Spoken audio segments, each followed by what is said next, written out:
तुम्ही पाहत आहात MCN न्यूज मराठी। भारत निवडणूक आयोगाच्या विशेष सखोल पुनर्निरीक्षण कार्यक्रमाअंतर्गत उपविभागीय अधिकारी तथा सहाय्यक मतदार नोंदणी अधिकारी डॉक्टर रामेश्वर पुरी यांनी शनिवारी खामगाव तालुक्यातील पिंपळगाव राजा येथे भेट देऊन मतदार यादी पुनर्निरीक्षणाच्या कामाची प्रत्यक्ष पाहणी केली। यावेळी त्यांनी मतदान केंद्रस्तरीय अधिकारी, पर्यवेक्षक व संबंधित कर्मचाऱ्यांकडून कामाचा सविस्तर आढावा घेत विविध नोंदी, गणनापत्रके व कागदपत्रांची तपासणी केली। पाहणीनंतर आयोजित बैठकीत डॉक्टर पुरी यांनी उपस्थित नागरिकांशी थेट संवाद साधत SIR प्रक्रियेबाबतच्या शंका व प्रश्नांना समाधानकारक उत्तरे दिली।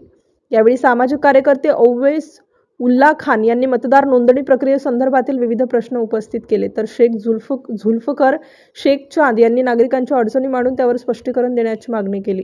या प्रसंगी पिंपळगाव राजा सरपंच शेख शाकीर शेख चांद, सामाजिक कार्यकर्ते ओवैस उल्ला खान, शेख झुल्फकर शेख चांद, मुन्ना मुल्लाजी, सकाउल्ला खान तसेच संबंधित अधिकारी, कर्मचारी, BLO आणि मोठ्या संख्येने नागरिक उपस्थित होते। MCN न्यूज मराठीकरिता गजानन खंडारे, पिंपळगाव राजा।